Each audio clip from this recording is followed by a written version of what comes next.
I'm CEO Li Zhang, 29, standing in my hoodie and jeans at my cousin Kevin's Stanford graduation, watching my family whisper about me with the same worried concern they've shown for 12 years, wondering when I'm going to grow out of gaming, get a real job, and stop wasting my potential on computers. They have no idea that the woman they see as their problem child who never leaves her room is actually Li Zhang, founder and CEO of NeuralLink Gaming, the AI company that just sold to Meta for $2.8 billion, making me the youngest female tech billionaire in Silicon Valley history. Tonight, when Elon Musk, the graduation keynote speaker, spots me in the audience and announces my identity to 15,000 people including my shocked family, everything they believe about success, technology, and what it means to follow your vision is about to be upgraded to the latest version. Before I tell you how one moment of recognition crashed their old operating system and installed a completely new understanding of what I'd been building all along, drop a comment telling me where you're watching from and hit that subscribe button, because this story proves that sometimes the people who seem lost in virtual worlds are actually building the real world's future. Growing up as Li Zhang in a traditional Chinese-American family in Cupertino, California, meant understanding that success was measured by academic achievement, professional prestige, and following the time-tested paths that had lifted our family from immigrant struggle to upper-middle-class stability. My father, Dr. James Zhang, had arrived from Beijing with a PhD in electrical engineering and had built a successful career at Intel, eventually becoming a senior chip designer whose innovations powered millions of computers worldwide. My mother, Dr. Susan Chen Zhang, had earned her medical degree at UCSF and established herself as one of the Bay Area's most respected pediatric cardiologists. In the Zhang household, excellence wasn't just expected, it was assumed. Success stories were discussed over dinner like family scripture, which relatives had earned advanced degrees, who had been promoted to senior positions at prestigious companies, whose children had been accepted to Ivy League universities. The path was clear, well-traveled, and non-negotiable. Academic excellence leading to professional achievement, financial security, and social respect. My older sister Amy had followed the golden path perfectly, valedictorian at Cupertino High School, computer science degree from MIT with highest honors, summer internships at Microsoft and Apple, and now a senior software engineer at Google with a salary that made our parents beam with pride. Her achievements were celebrated at every family gathering, held up as examples of what hard work and dedication could accomplish in America. My younger brother Kevin was tracking for similar success. Perfect SAT scores, captain of the academic decathlon team, early admission to Stanford with a full scholarship, and plans to pursue either medicine like mom or engineering like dad. His bedroom wall was covered with academic awards, recommendation letters from teachers, and acceptance certificates from summer programs at prestigious universities. Then there was me, the middle child whose path had somehow diverged from the family script in ways that left everyone confused, concerned, and increasingly frustrated with my apparent inability to appreciate the opportunities that had been provided for me. My relationship with computers began differently than my siblings' academic approach to technology. Where Amy saw programming as a logical puzzle to be solved with methodical precision, and Kevin viewed engineering as a pathway to financial security and professional respect, I experienced computers as portals to infinite possibility, gateways to worlds that existed only in imagination but felt more real and engaging than anything in the physical world around me. The fascination started innocently enough with educational games that my parents approved of, math puzzles that made arithmetic fun, typing tutorials that taught proper keyboard technique, and geography quizzes that reinforced what I was learning in social studies class. These programs aligned with my parents' belief that computers could enhance traditional education when used appropriately and in moderation. But I quickly discovered that the same technology could transport me to fantasy realms where magic was real, science fiction universes where technology had solved humanity's greatest challenges, and interactive stories where I could be anyone, do anything, and explore concepts that didn't exist in textbooks or classroom discussions. The first game that truly captured my imagination was SimCity, where I could design entire metropolitan areas from scratch, balancing the complex relationships between residential zones, commercial districts, industrial areas, and transportation networks. While other kids my age were playing with physical toys or focusing on homework, I spent hours creating virtual cities, experimenting with urban planning principles, and learning about economics, environmental management, and social policy through trial and error. Li's always on that computer, my mother would tell relatives when they asked about my interests, her tone carrying the patient concern of someone dealing with a phase that would hopefully pass with proper guidance and intervention. We've tried to encourage her to focus on more balanced activities, music lessons, sports, social activities with other children, but she seems obsessed with those games. The word obsessed became the family's polite way of describing my relationship with technology, a term that carried implications of unhealthy fixation and poor impulse control. While my siblings participated in approved extracurricular activities that would enhance their college applications, Amy excelled at violin and debate team, Kevin dominated in math competitions and science fairs. I spent every available moment exploring the rapidly expanding world of computer gaming and virtual experiences. But what my family saw as problematic screen time addiction, I experienced as education and possibility. Games weren't just entertainment to me, they were glimpses into how technology could create experiences that engaged people's emotions, challenged their problem-solving abilities, and connected them with others in ways that transcended physical limitations and geographical boundaries. By age 10, I wasn't just playing games, I was studying them with the intensity that other kids brought to sports statistics or Pokémon card collections. I learned to recognize different programming approaches by observing how games responded to player actions and environmental changes. I understood user interface design by analyzing which games felt intuitive and which created frustration that interfered with enjoyment. I developed theories about artificial intelligence by experimenting with non-player character behaviors and wondering how they could be made more realistic, responsive, and emotionally engaging.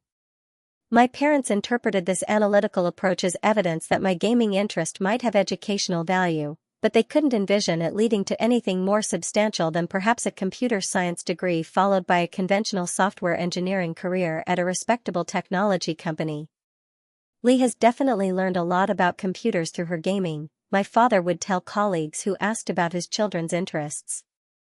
We hope she'll channel that knowledge into a serious technical career eventually. The technology industry offers excellent opportunities for intelligent young people who can focus their talents appropriately.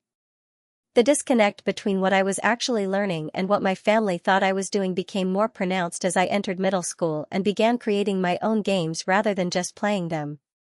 Using free programming tools downloaded from the internet and online tutorials that taught basic coding principles, I developed simple games that I shared with friends and posted on early gaming forums.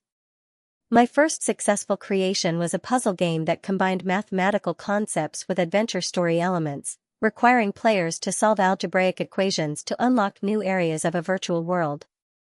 The game featured hand-drawn graphics that I had created using basic art software, original music composed using free audio editing programs, and a storyline that taught mathematical principles through engaging narrative elements. The game attracted thousands of downloads from educational technology websites and earned praise from teachers and parents who appreciated its innovative approach to making mathematics engaging and fun for students who struggled with traditional textbook-based instruction. But when I excitedly shared this achievement with my family during a Sunday dinner, their response revealed how differently we understood what I had accomplished and what it might mean for my future development. "That's very creative, Li," my mother said after playing the game for a few minutes on my laptop, her tone suggesting genuine but limited appreciation. "It shows you understand math well enough to teach it to others. Maybe you could consider becoming a math teacher someday, or perhaps developing educational software for schools." "Mom, I didn't create this just to teach math," I replied, feeling the familiar frustration of being misunderstood by people whose opinions mattered most to me. "I created it to show how games can make any subject more engaging and accessible. I want to build virtual worlds that help people learn, explore, and connect in ways that aren't possible in the real world." My father looked puzzled by my explanation, his engineering mind struggling to understand the connection between entertainment and serious educational or professional applications. "Li, games are entertainment. Education and professional work happen in the real world, with real consequences and real responsibilities. You shouldn't confuse playing with productivity." This conversation, repeated with variations throughout my adolescence, illustrated the fundamental disconnect between my vision of technology's potential and my family's understanding of legitimate career paths and responsible use of intellectual talents. The gap widened during my high school years, while my siblings accumulated traditional achievements that reinforced our parents' confidence in their chosen paths. Amy earned a perfect GPA while serving as editor of the school newspaper and president of the National Honor Society. Kevin won state science competitions and received early admission to prestigious summer programs at Harvard and Stanford. Their bedrooms became shrines to academic excellence, with walls covered in awards, certificates, and recognition letters from teachers and program directors. Meanwhile, I devoted my energy to projects that seemed frivolous to everyone around me but felt monumentally important to my developing understanding of human-computer interaction and the potential for technology to create meaningful experiences that went far beyond traditional entertainment. I created a virtual reality prototype using jury-rigged equipment and open-source software, allowing users to explore historically accurate recreations of ancient civilizations. The project required learning 3D modeling, historical research, and user interface design, combining technical skills with academic knowledge in ways that traditional education rarely demanded. I developed artificial intelligence algorithms that could generate procedural narratives, creating stories that adapted to individual players' choices and preferences while maintaining narrative coherence and emotional engagement. The system used machine learning techniques to analyze player behavior and customize story elements in real time, requiring understanding of both computer science and psychology. I designed multiplayer environments where people from different countries could collaborate on problem-solving tasks while experiencing shared virtual adventures. The project attracted users from 6 continents and required learning about cross-cultural communication, international time zone coordination, and the technical challenges of managing real-time interactions between dozens of simultaneous users. Each project taught me something new about programming, user psychology, artificial intelligence, and the technical challenges of creating immersive digital experiences that felt real and meaningful to people using them. But each project also reinforced my family's concern that I was pursuing elaborate hobbies rather than preparing for a substantial career that would provide financial security and professional respect.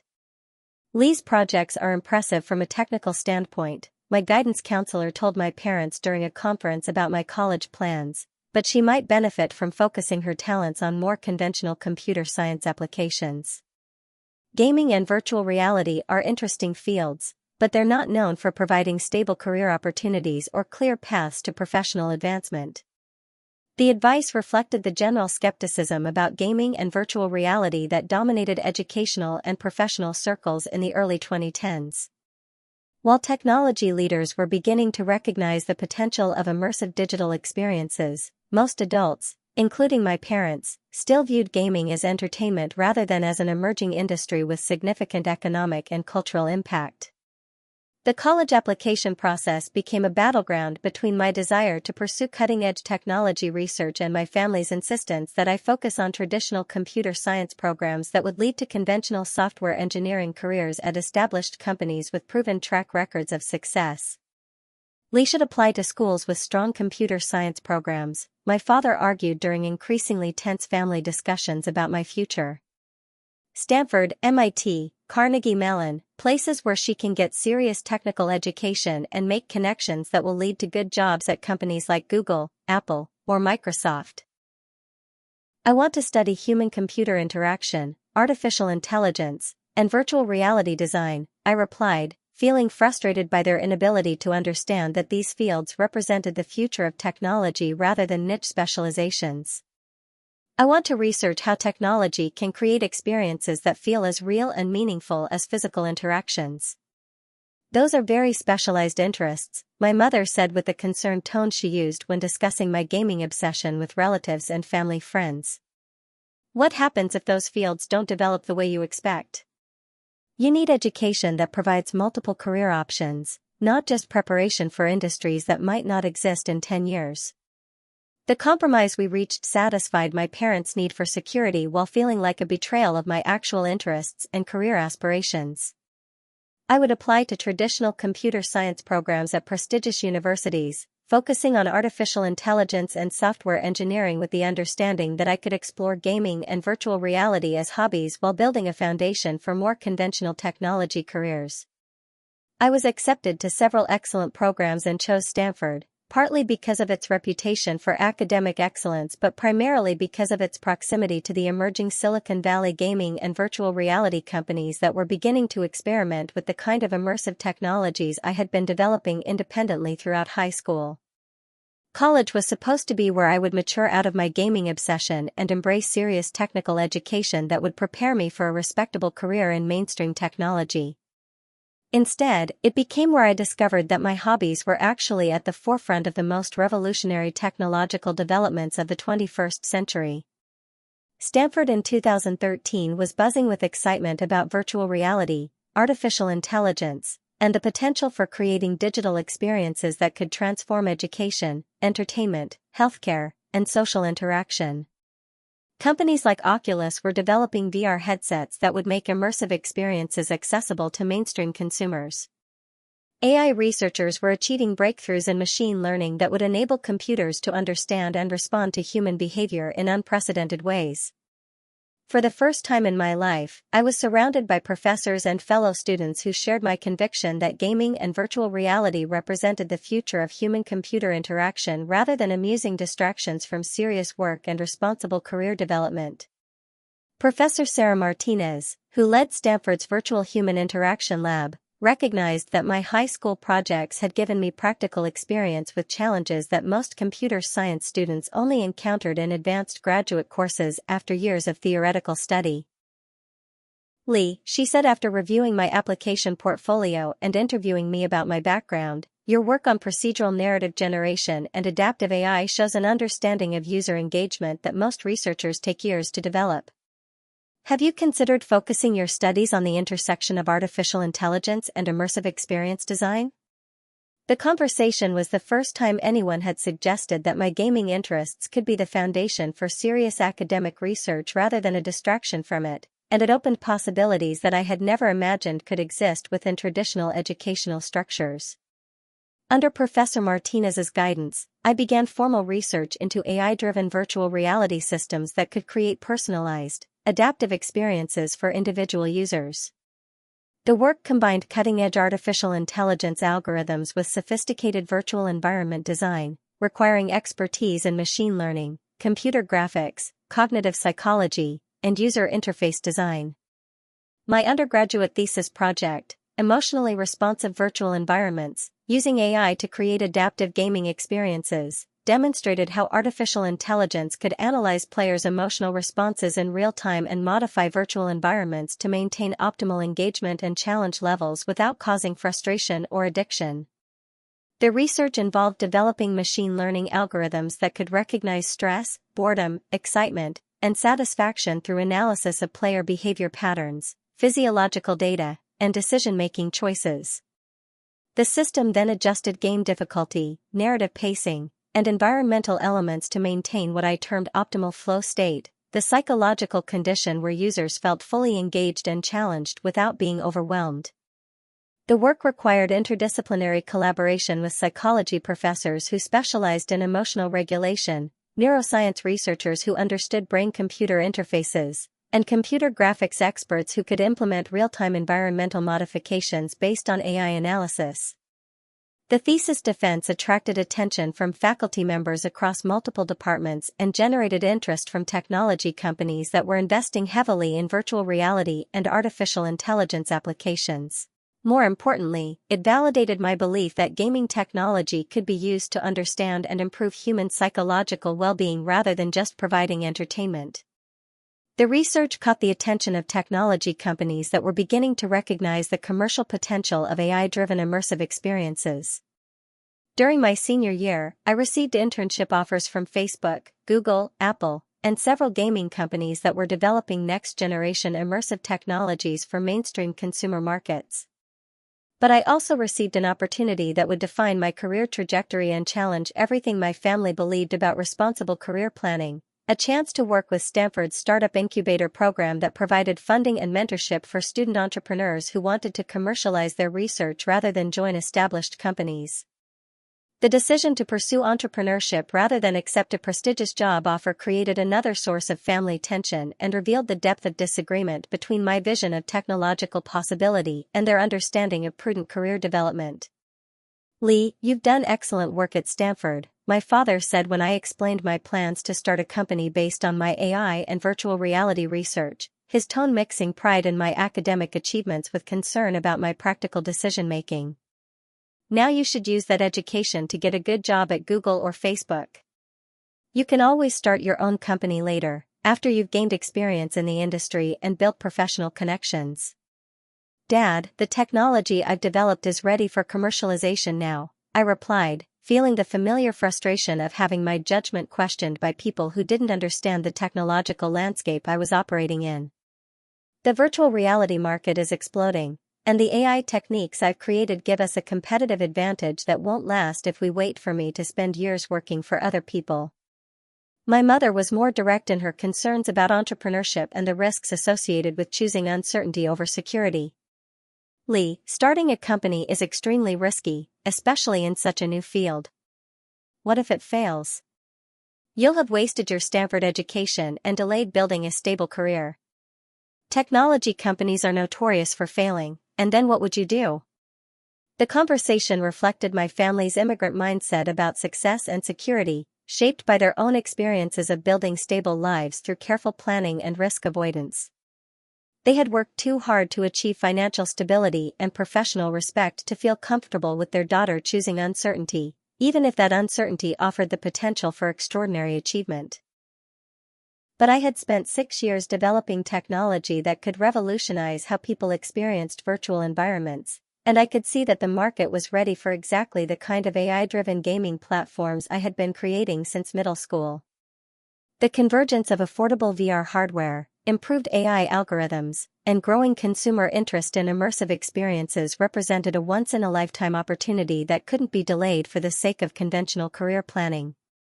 With $50,000 in seed funding from Stanford's startup incubator and a small team of fellow students who shared my vision of AI-driven virtual reality, I founded NeuralLink Gaming in a garage in Palo Alto, following the Silicon Valley tradition of companies that had started with big dreams and minimal resources but had eventually transformed entire industries.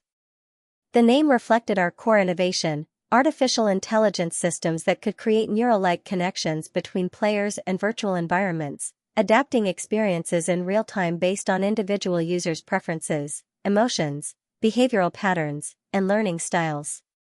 Instead of one-size-fits-all gaming experiences, we were creating personalized virtual worlds that understood each user as an individual and evolved to meet their specific needs and interests. Our first product was a VR platform that generated personalized adventure games, creating unique quests, characters, and challenges for each player based on their gaming history, emotional responses, decision-making patterns, and learning style. The technology combined advanced AI algorithms with sophisticated virtual environment generation, producing experiences that felt more like interactive dreams than traditional games. The platform launched with modest expectations but achieved immediate viral success among early VR adopters. Within 6 months, we had over 100,000 active users, partnerships with major VR hardware manufacturers like Oculus and HTC, and venture capital funding that allowed us to expand our team and accelerate development of more sophisticated applications. But my family's understanding of this success remained limited by their continued perception of gaming as entertainment rather than as a legitimate technology sector with enormous economic potential and cultural significance. "Li's little company is doing well," my mother would tell relatives when they asked about my career, her tone suggesting pleased surprise rather than recognition of significant achievement. "She's gotten some investors interested in her gaming projects. We hope this leads to opportunities with more established technology companies eventually." The comment revealed their continued expectation that my startup would serve as a stepping stone to conventional employment rather than as the foundation for building something transformative that could influence how humanity interacted with digital technology. As NeuralLink Gaming grew from garage startup to funded company to industry leader, my family gradually began to understand that what I was building was more substantial than they had initially realized. But they still couldn't grasp the scale of opportunity in the emerging virtual reality and artificial intelligence markets. Our series of funding round raised $15 million from top-tier venture capital firms including Andreessen Horowitz and Kleiner Perkins, with investors recognizing that our AI-driven approach to virtual reality represented a fundamental advance over existing gaming technologies that relied on static, predetermined experiences. Our Series B round brought in $45 million in partnerships with major entertainment companies like Disney and Warner Bros., who wanted to create immersive experiences based on their intellectual properties. The funding allowed us to expand our research team and develop applications beyond gaming, including educational software, healthcare applications, and social VR platforms. By our third year, we were generating $50 million in annual revenue and had been featured on the covers of Wired, Fortune, and Forbes as one of the most innovative companies in Silicon Valley. Our technology was being used by millions of people worldwide, and our AI algorithms were being studied by researchers at universities around the globe. But even these achievements were interpreted through my family's framework of conventional success rather than as evidence that I had identified and capitalized on a revolutionary technological opportunity that was reshaping multiple industries. Li's company has been very successful, my father would tell colleagues, which proves that her technical education at Stanford was excellent preparation. We hope she'll consider selling the company to Google or Facebook so she can have more stable long-term prospects and not have to worry about the uncertainties of running a business. The suggestion that I should sell my company to achieve stability revealed how differently we understood what I was trying to accomplish. I wasn't building NeuralLink Gaming to create a good exit opportunity.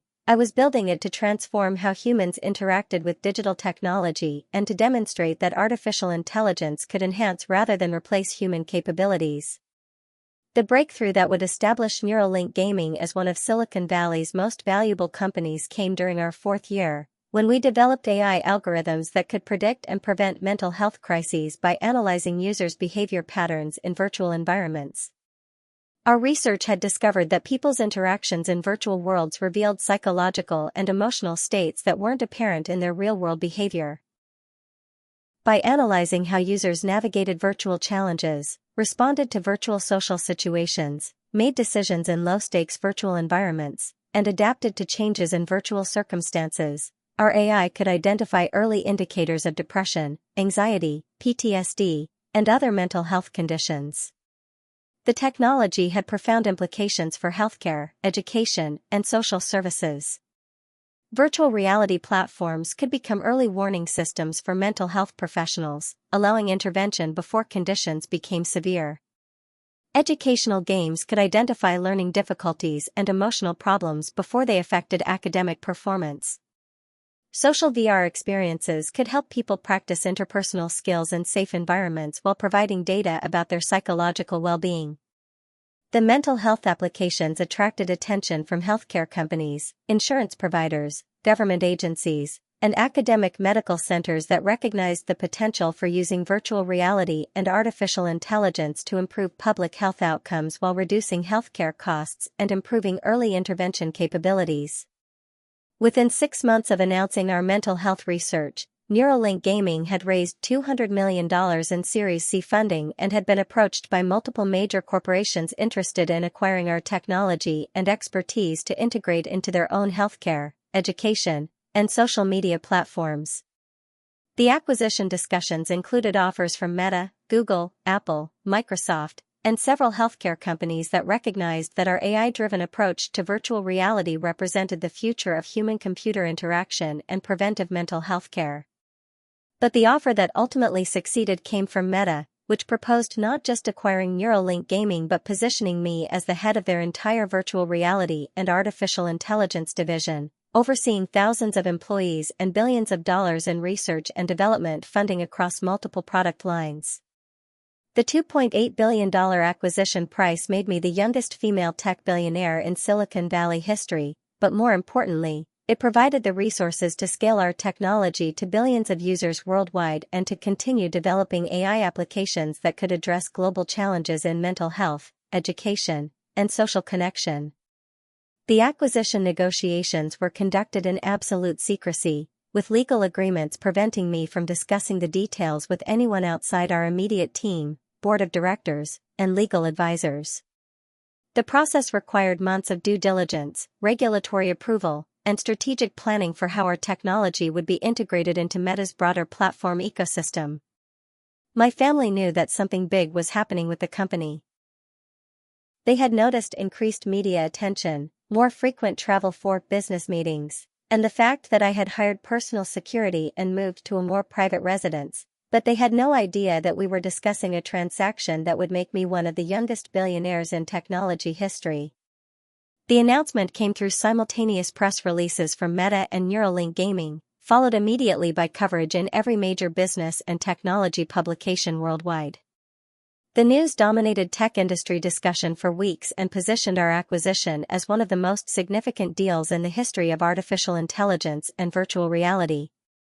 Meta acquires AI startup NeuralLink Gaming for $2.8 billion was the headline that appeared on the front page of the Wall Street Journal, accompanied by my first major media photograph and a detailed analysis of what the acquisition meant for the future of virtual reality and artificial intelligence across multiple industries. My parents learned about the acquisition the same way the rest of the world did, by reading news coverage that described their daughter as the youngest female tech billionaire and the AI pioneer who revolutionized virtual reality. The disconnect between their perception of my gaming hobby and the reality of what I had built was about to be revealed in the most public way possible. The first call came from my mother, who had seen the Wall Street Journal headline while having coffee with colleagues at the hospital where she worked. Her voice was shaking with emotion and disbelief as she tried to process information that challenged everything she thought she knew about my career and achievements. "Lee," she said, barely able to speak coherently, "is this real? Did you really sell your company for almost $3 billion? The newspaper says you're one of the youngest billionaires in America. How is this possible?" "Yes, Mom. It's real. NeuralLink Gaming has been acquired by Meta for $2.8 billion, and I'm joining their leadership team to continue developing AI and virtual reality technology." "But why didn't you tell us this was happening?" "We had no idea anything this significant was being discussed. We thought your company was just doing well, not that it was worth billions of dollars." "I couldn't tell you. The acquisition negotiations required absolute secrecy under legal agreements. I wasn't allowed to discuss it with anyone outside the legal process, including family members." The conversation continued for over an hour, with my parents asking questions that revealed how little they had understood about the scale of what NeuralLink Gaming had become and what my role in the technology industry actually entailed. "We knew your company was successful," my father said when he joined the call, "but we thought that meant it was profitable enough to pay good salaries and maybe provide some stock options. We never imagined it could be worth billions of dollars or that you could become one of the wealthiest people in technology." The admission showed how completely their understanding of technology businesses had been shaped by conventional thinking about company valuation and success metrics, and how difficult it had been for them to recognize that their daughter had built something extraordinary. Over the following weeks, as media coverage continued and the financial details of the acquisition became public knowledge, my family gradually processed the reality that their daughter had achieved a level of business success that exceeded anything they had imagined possible, particularly in a field they had viewed as entertainment rather than serious business. The media attention was intense and sustained, with profiles appearing in major magazines, television interviews on business news programs, and speaking invitations from technology conferences around the world. For the first time, my family began to understand that I had become a public figure whose opinions were sought on the future of technology and artificial intelligence. But the most meaningful recognition came not through media coverage, but through an unexpected encounter at my cousin Kevin's Stanford graduation ceremony that would finally bridge the gap between my professional achievements and my family's understanding of what I had accomplished. Kevin had followed the family's traditional path through Stanford's engineering program and was graduating with honors and a job offer from Apple that represented everything our parents valued in career development, stability, prestige, and clear advancement opportunities at a respected company. The entire extended family had gathered for his graduation, representing 3 generations of academic and professional achievement. Grandparents, aunts, uncles, and cousins had traveled from across the country to celebrate Kevin's success and to reinforce the family values that had guided our educational and career choices. I had planned to attend quietly, celebrating Kevin's success while avoiding conversations about my own career that might lead to awkward explanations about the gaming industry, the recent acquisition news, or the massive changes that had occurred in my professional and financial circumstances. The graduation ceremony was being held at Stanford Stadium, with thousands of families and distinguished guests attending to celebrate the achievements of one of the university's largest graduating classes. The atmosphere was festive and optimistic, filled with pride in academic accomplishment and excitement about future possibilities. The keynote speaker was Elon Musk, who had been invited to address the graduates about innovation, entrepreneurship, and the importance of pursuing ambitious goals that could benefit humanity. His presence had attracted additional media attention and had filled the stadium beyond capacity with people eager to hear his perspectives on technology and the future. I was sitting with my family in the alumni section, wearing my typical outfit of jeans and a Stanford hoodie, trying to blend in among the more formally dressed relatives who were discussing Kevin's bright future and comparing his achievements to those of other family members who had graduated from prestigious universities. During his speech about the importance of taking risks to solve humanity's biggest challenges, Elon began talking about young entrepreneurs who were using technology to create solutions that previous generations had considered impossible. He spoke about the need for courage in pursuing revolutionary ideas and the responsibility that came with technological capability. Among the innovators who represent the future of human technology, he said, scanning the audience with the confident presence that had made him one of the world's most recognizable technology leaders, is someone in this stadium who has revolutionized how we think about artificial intelligence and virtual reality. I felt my heart skip as murmurs rippled through the crowd and people began looking around to see who he was referring to. The possibility that he might mention me had never occurred to me, and I was completely unprepared for what happened next. Li Zhang, he continued, his voice carrying clearly across the stadium's public address system, if you're here, would you please stand so we can recognize your extraordinary contributions to the future of human-computer interaction? The silence that followed seemed to last forever. I could feel my family members looking at me with confusion, unsure whether they had heard correctly or what they were supposed to understand about what was happening. The weight of 15,000 pairs of eyes searching the crowd for someone named Li Zhang felt overwhelming. Finally, Kevin, who was sitting with the graduating students in the field level section, spotted me in the family seating area and called out loudly enough for our entire section to hear, "That's my cousin Li. That's my cousin up there." His voice carried across the stadium, and suddenly hundreds of people in our section were turning to look at me. The moment had arrived when I could no longer hide behind anonymity or deflect attention from my achievements. I stood slowly, my usual hoodie suddenly feeling inadequate as Stanford Stadium erupted in applause that seemed to echo forever among the stadium's walls. Elon was beaming at me from the podium, gesturing for the audience to continue their ovation while television cameras swiveled to capture my reaction to this unexpected recognition. "Ladies and gentlemen," he said when the applause finally died down, Li Zhang founded NeuralLink Gaming as a Stanford student and built it into one of the most innovative AI companies in Silicon Valley. Her technology has revolutionized virtual reality, and her recent acquisition by Meta for $2.8 billion represents one of the largest deals in tech history. The audience erupted again, but I was focused on my family members, who were staring at me with expressions ranging from shock to disbelief to something that might have been awe. The same relatives who had spent years gently criticizing my gaming obsession were now learning that their concerns had been completely misplaced. More importantly, Elon continued, his voice carrying over the sustained applause, "Li represents what it means to pursue your vision even when others don't understand it immediately. She reminds us that the technologies that seem like games today often become the tools that reshape tomorrow." As the final applause died down and I sat back down, the area around my family had fallen completely silent. Extended family members were staring at me as if seeing a stranger, trying to process information that challenged everything they thought they knew about me and my career choices. My aunt was the first to speak, her voice barely above a whisper. "Li, did he say you sold your company for billions of dollars? Did Elon Musk just call you one of the most important people in technology?"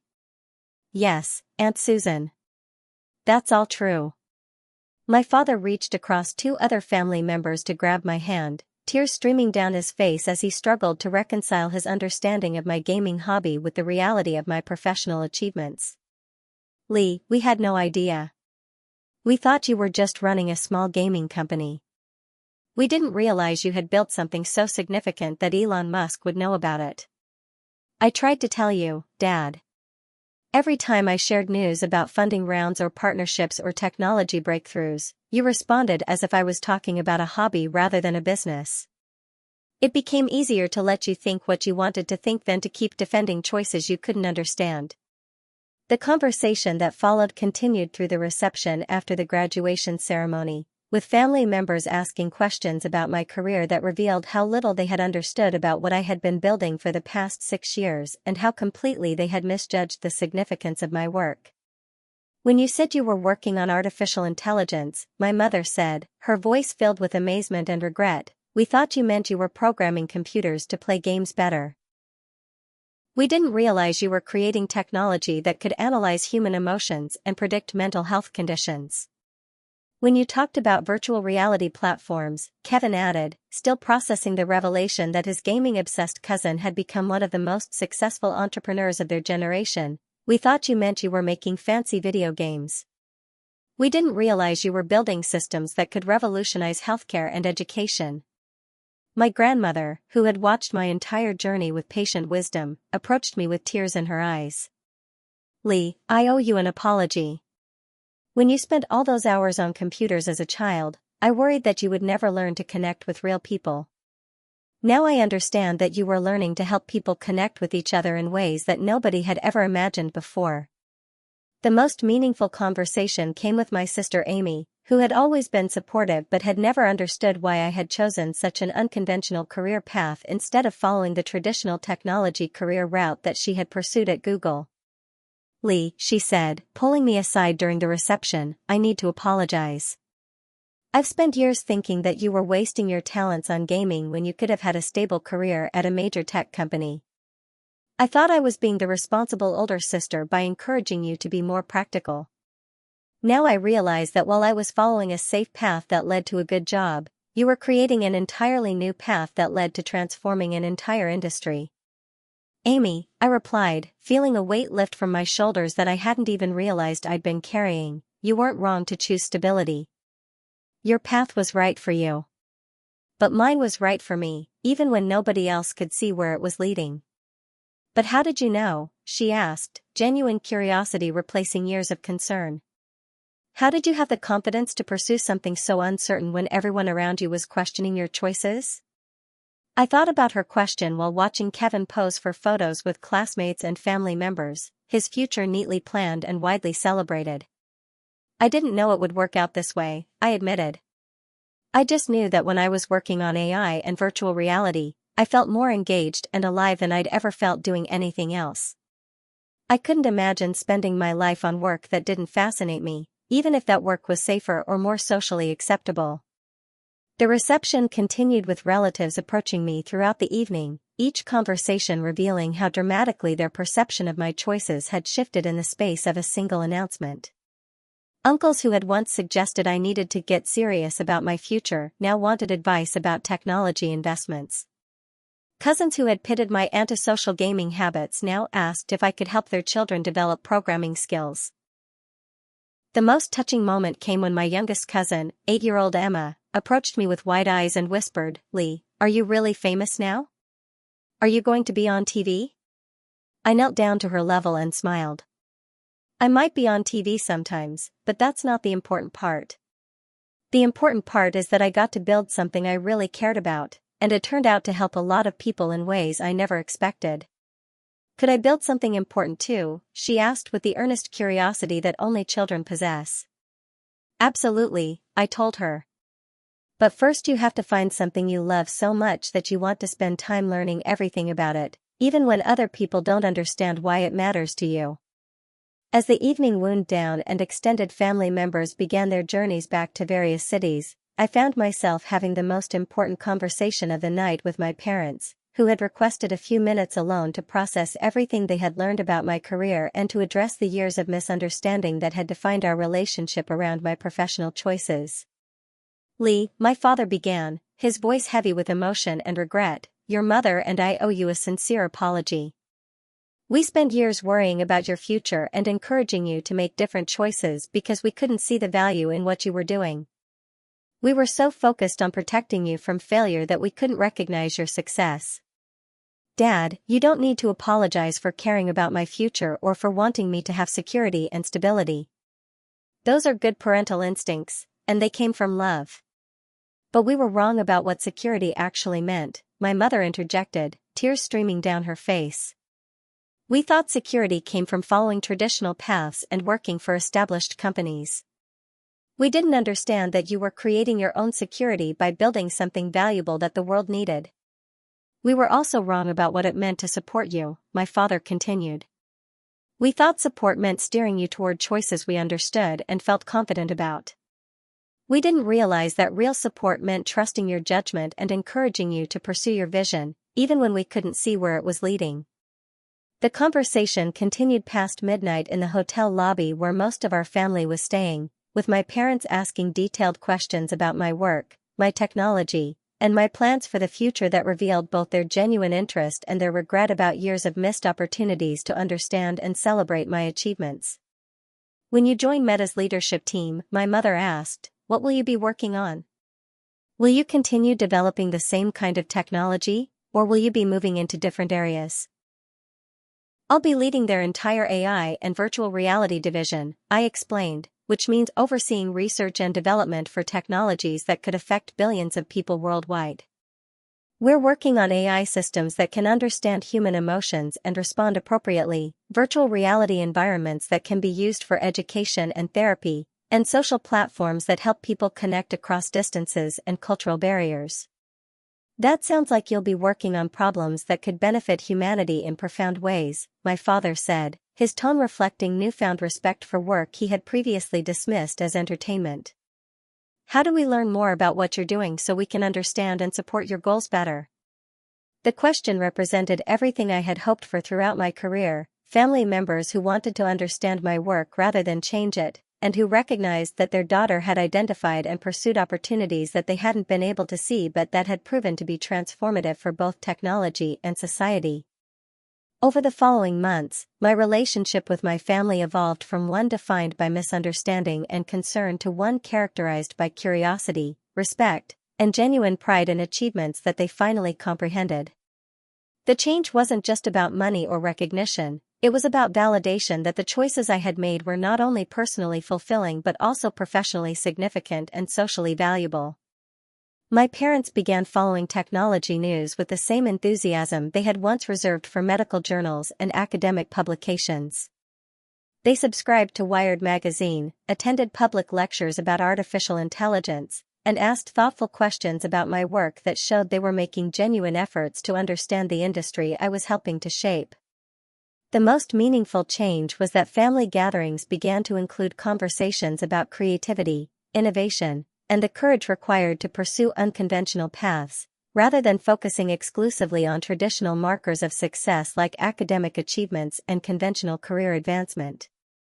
Li's success has taught us that there are many different ways to contribute meaningfully to society, my mother told relatives at our next family reunion, her voice carrying none of the apologetic tone she had once used when discussing my career choices.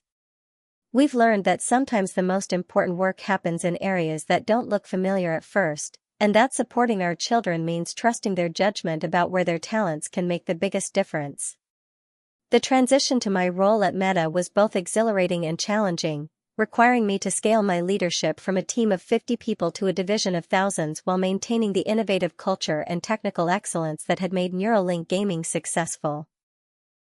The integration process involved coordinating with multiple product teams, aligning research priorities across different technological platforms, and establishing development timelines for projects that could affect Meta's long-term strategic direction.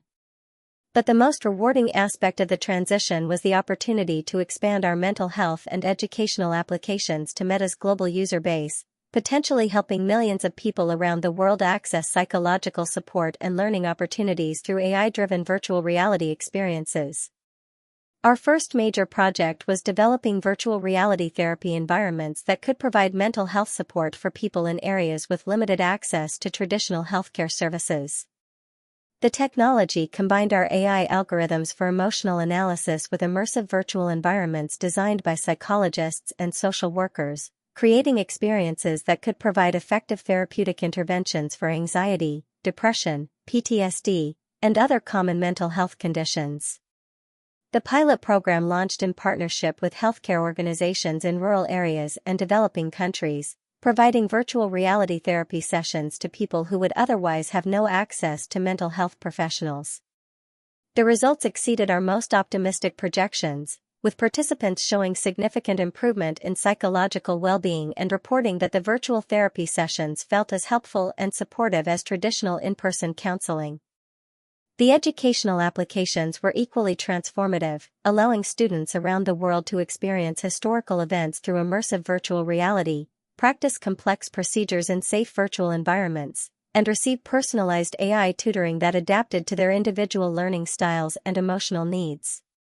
One of our most successful educational programs was a virtual reality platform that allowed students to explore ancient civilizations, conduct virtual science experiments, and practice public speaking in supportive virtual environments where AI-generated audiences provided encouraging feedback rather than judgment or criticism. The platform was adopted by school districts across the United States and internationally, with teachers reporting that students who struggled with traditional classroom instruction often excelled when learning through personalized virtual reality experiences that adapted to their interests and learning preferences. The impact of our technology extended beyond individual users to influence how the entire technology industry thought about the relationship between artificial intelligence and human well-being. Instead of viewing AI as a replacement for human capabilities, our work demonstrated how AI could enhance human potential and address psychological and social challenges that traditional technology had been unable to solve. The recognition that followed reflected not just business success but acknowledgement that our approach to technology development was influencing how the industry approached innovation, ethics, and social responsibility. I was invited to speak at technology conferences around the world, not just about technical innovations but about the importance of designing technology that understood and supported human psychological needs rather than simply maximizing engagement or profit. The speaking opportunities allowed me to share insights about entrepreneurship, innovation, and the courage required to pursue unconventional ideas that might not be immediately understood or appreciated by others, including family members and mentors who care deeply about your success but may not share your vision of where opportunities exist. One of the most meaningful speaking engagements was a keynote address at Stanford's graduation ceremony 2 years after Kevin's graduation, where I had the opportunity to address students who were facing similar choices between conventional career paths and uncertain but potentially transformative opportunities in emerging technologies.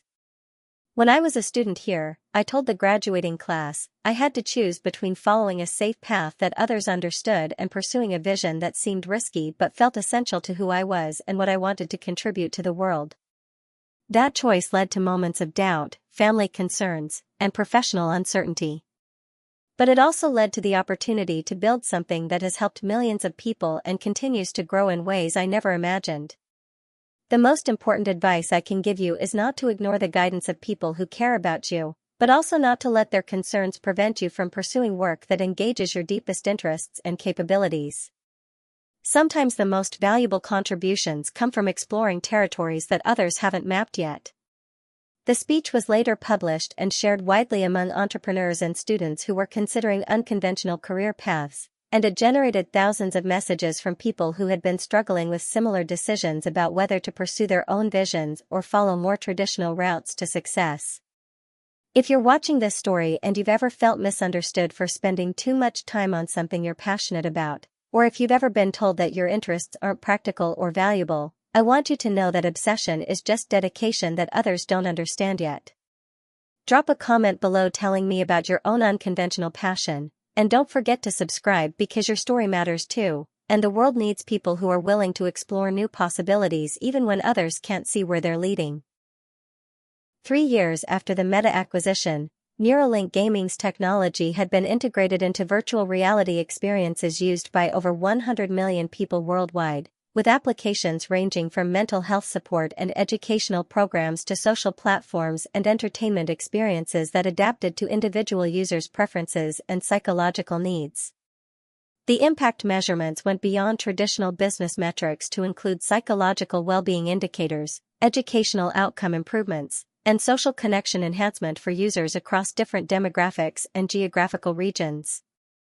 Our mental health applications had provided therapeutic support to over 2 million people in areas with limited access to traditional healthcare, with clinical studies showing effectiveness rates comparable to in-person therapy for many common mental health conditions.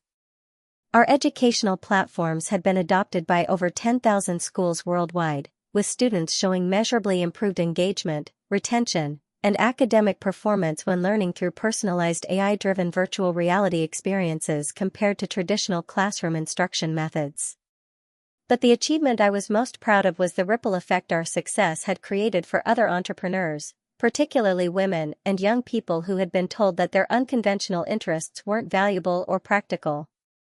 The story of how a gaming-obsessed daughter had built a multi-billion-dollar company that revolutionized multiple industries became a case study in business schools and a source of inspiration for people who were pursuing their own unconventional visions despite skepticism from well-meaning family members and advisors.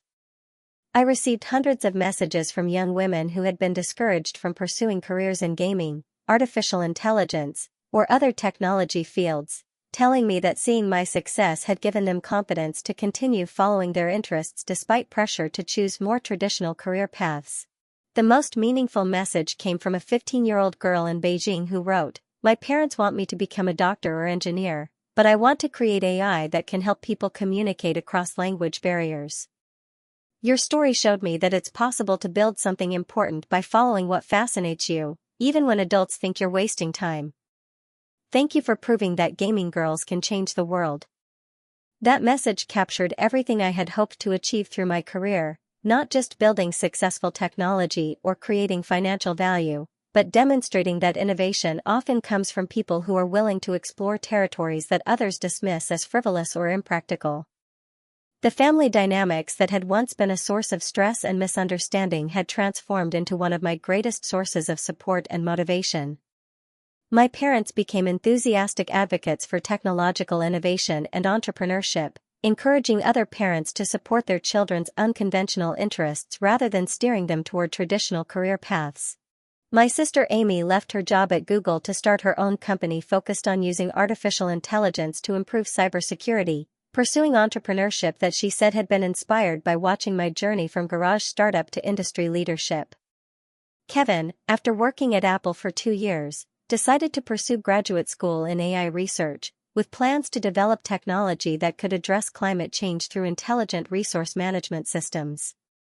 Li showed us that the biggest problems often require solutions that don't exist yet, he explained when announcing his decision to pursue research over conventional engineering work. "I want to work on technology that could help solve climate change, and that means going into areas where the answers aren't predetermined and the career paths aren't mapped out yet." The transformation of my family's understanding of success, innovation, and the value of pursuing unconventional paths represented one of the most personally meaningful outcomes of my professional journey.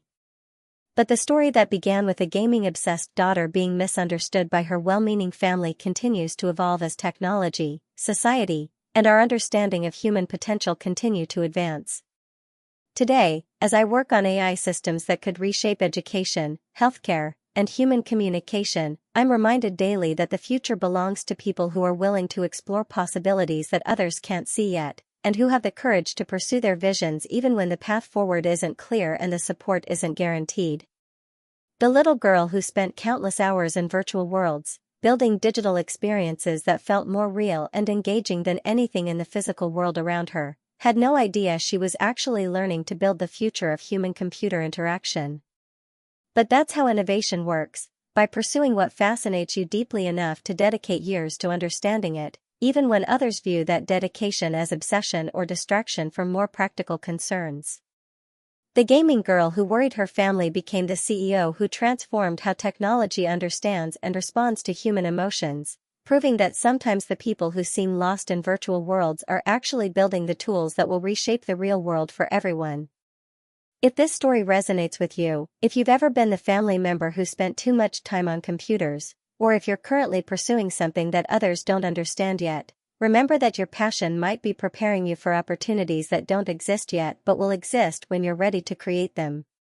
Your obsession could be the foundation for innovations that change how humanity solves its biggest challenges.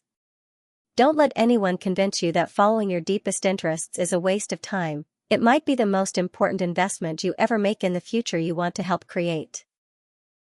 Thank you for listening to my story, and remember to subscribe because the world needs more people who are willing to pursue their visions even when others can't see where they're leading. Sometimes the best way to predict the future is to build it yourself, one passionate project at a time.